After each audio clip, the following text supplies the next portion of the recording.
কিছু সমস্যার জন্য কাল আমি পুরো ভিডিওটা তোমাদের সঙ্গে শেয়ার করতে পারিনি, তো অর্ধেক আধা কাটা ভিডিও শেয়ার করেছিলাম বাড়িতে আসার পর। আর দেখো তারপর কিন্তু এই যে বাকিটা আমি এখানে ঘরটা পরিষ্কার করছিলাম যে, আর এই যে ঝাড়ু দেওয়ার সময় দেখো হাতের মধ্যে আমি কীরকম ব্যথাটা পেলাম খাটের এখানে লেগে। তো এই জায়গাটা এখন এমন একটা টান ধরে আছে যে কষ্ট হচ্ছে ঝাড়ুটা দিতে, তবুও কি করা যাবে, ঝাড়ুটা তো দিতেই হবে। মা যেহেতু রান্নাঘরের কাজগুলো সারছে আর আমাকে কিন্তু এই ঘরের কাজটা এখন সারতেই হবে। ইচ্ছে ছিল একটু বাজারে যাওয়ার, কিন্তু আজকে শরীরটা একদম সায় দিচ্ছে না বাজারে যাওয়ার জন্য। দেখা যাক কালকে হয়তো যাব। তো এখানে দুদিনের ভিডিও মিক্স রয়েছে। এটা হচ্ছে গতকাল যে আমি ভিডিও তোমাদের সঙ্গে শেয়ার করেছিলাম সেই ভিডিওর অর্ধেক পার্ট, আর পরের দিনের ভিডিওর অর্ধেক পার্ট রয়েছে। তো গুড মর্নিং সবাইকে and welcome back to Mousumi lifestyle. Mousumi লাইফস্টাইলের নতুন আরেকটি ভিডিওতে তোমাদের সকলকে স্বাগত জানাই। ভিডিও দেখতে দেখতে ভিডিওর কোনো পার্ট যদি তোমাদের ভালো লেগে থাকে তাহলে অবশ্যই সাবস্ক্রাইব করে দিও, আর লাইক কমেন্ট শেয়ার করে সবাই পাশে থেকো।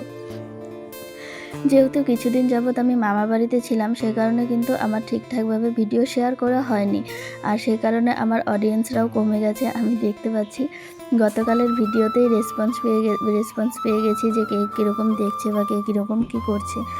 তো জানো তো, কিছুদিন যাবৎ মামা বাড়িতে থাকার কারণে মেন্টাল স্থিতিটাও এখন ঠিক নেই। মানে এমন একটা অবস্থা হয়েছে যে ঠিকঠাকভাবে ভিডিও আপলোড করার কোনো ইচ্ছেই নেই, যে যা পারছি তাই একটু আধটু আপলোড করে দিচ্ছি।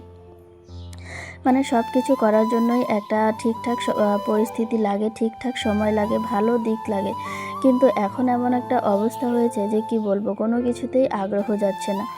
তো আর এদিকে ভিডিও যে আমি করব সেই ইচ্ছেটাও আমার নেই, কারণ হচ্ছে শরীরটাও ভালো নেই, তার মধ্যে মন মানসিকতাও ভালো নেই। কিছু কিছু সময় এমন যায় যখন মনটা ভীষণ খারাপ লাগে, তখন ফ্যামিলি সাপোর্ট দরকার, অনেক দিক থেকে অনেকটা সাপোর্ট দরকার হয়, কিন্তু সেটা সব সময় পাওয়া যায় না। কারণ হচ্ছে সবাইকে সব কিছু বলা যায় না মন খুলে। আর দুদিন ধরে আমার এমন একটা মন খারাপ হয়ে রয়েছে যেটা আমি সবাইকে বলতেও পারছি না, মানে কাউকে শেয়ার করতে পারছি না, এদিকে মন খুলে কিছু বলতেও পারছি না। মানে কীরকম একটা যে হয়েছে নিজেই বুঝতে পারছি না, ভালোই লাগছে না কোনো কিছু।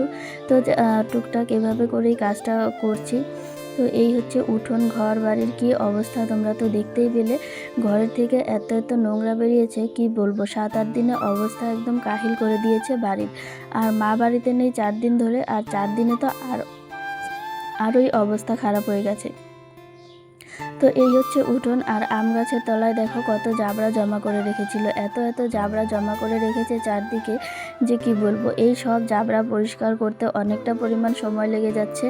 তো এই জাবড়াগুলো দেখো আমি এই দিকটা তো পরিষ্কার করে নিয়ে আসলাম, আর কলপাটটা এখনও রয়েছে, তো কলপাটটাও আমি ঝাড়ু দিয়ে নিয়ে আসলাম।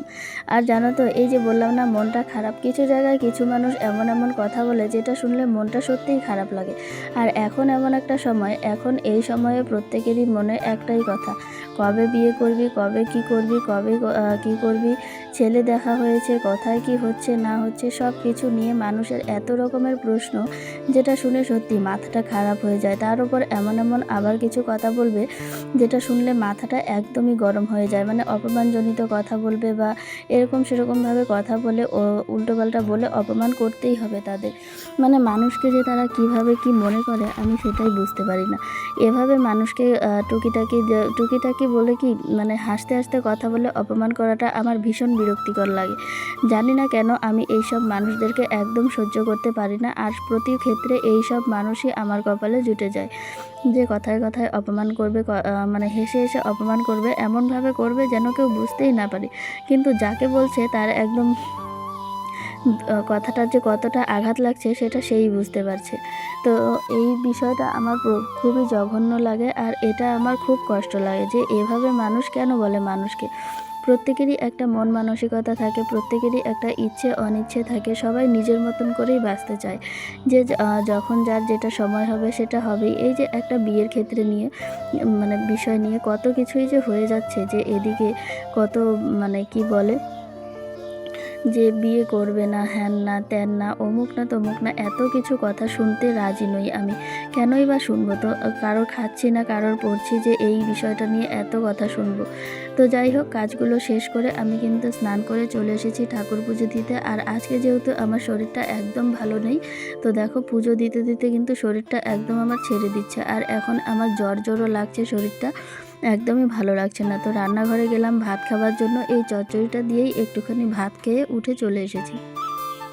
খাওয়ারও ইচ্ছে নেই, এখন এইটুকু খেয়ে তারপর যাব ওষুধ খেতে, ওষুধটা খেয়ে একটু শোবো যদি ভালো লাগে। এদিকে গলাটাও ব্যথা ব্যথা করছে আর খাবারও ইচ্ছে নেই, অল্প একটুখানি খেয়ে উঠে যাব, কারণ হচ্ছে একদমই ভালো লাগছে না, জ্বর জ্বর লাগছে। এই কালকে তো মামা বাড়িতে ছিলাম, কালকে জ্বর ছিল, আর জ্বরের পর আজ সকালে বাড়িতে এসেছি, মা আর আমি দুজনেই বাড়িতে এসেছি। এখন আমার চোখ দুটো শুধু বন্ধ হয়ে যাচ্ছে।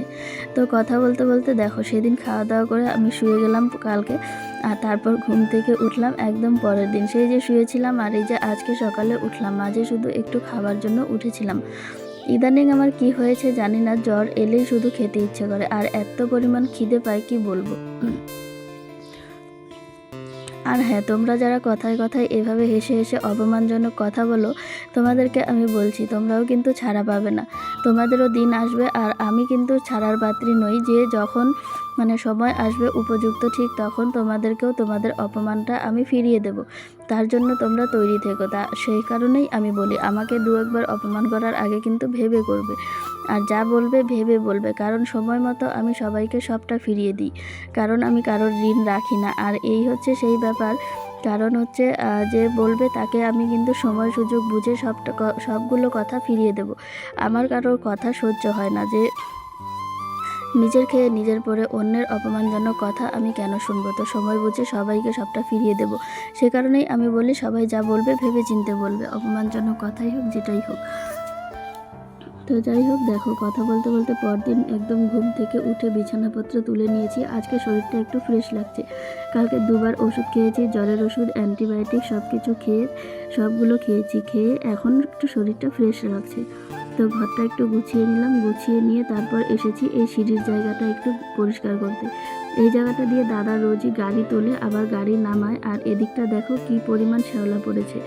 তো এই শ্যাওলার কারণে কিন্তু ঘর বাড়ি গাড়ি তুলতে দাদার প্রচণ্ড পরিমাণ অসুবিধা হচ্ছে।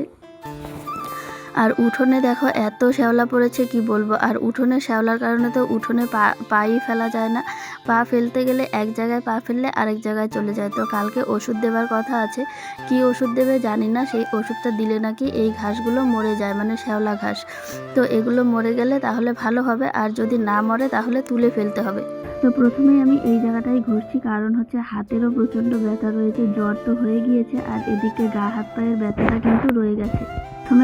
প্রথমে আমি এটা ঘষছি, তাহলে যেন যদি পরে বাকিটা তুলতে না পারি তাহলে যেন এটা অন্তত পরে বাকিটা পরিষ্কার করতে না পারলেও অসুবিধা নেই, অন্য সময় পরিষ্কার করতে পারবো, যেহেতু এটাই মেন জায়গা গাড়ি তোলার। তো এই জায়গাটাই আগে পরিষ্কার করতে হবে। তো এই জায়গাটা দেখো মোটামুটি পরিষ্কার হয়ে গেছে। এখন এই সিঁড়ির সাইডগুলো যতটা দেখি করা যায় সম্ভব, যতটা সম্ভব আমি চেষ্টা করব পরিষ্কার করার। বাকিটা আমি জানি না, বাকিটা আমার হাতের ওপর ডিপেন্ড করছে, হাতটা নিয়ে আমি ঠিক কতটা করতে পারবো। আর এই আমার ডান হাতের একটা সমস্যা রয়েছে, যেটার জন্য আমি ওষুধও খাচ্ছি কিন্তু কাজ হচ্ছে না। ডান হাতটা দিয়ে আমি বেশি জোর দেওয়া কাজ করতেই পারি না, আমার প্রচণ্ড অসুবিধা হয়। তো দেখো কাজগুলো শেষ করব, শেষ করে কিন্তু আমি বেরিয়ে গেলাম একটু বাজারে যাওয়ার উদ্দেশ্যে। আর ক্যামেরাটা যেন কোন সেটিংস থেকে কোন সেটিংস হয়ে গেছে, আর সে কারণে কিন্তু এরকম দেখাচ্ছে।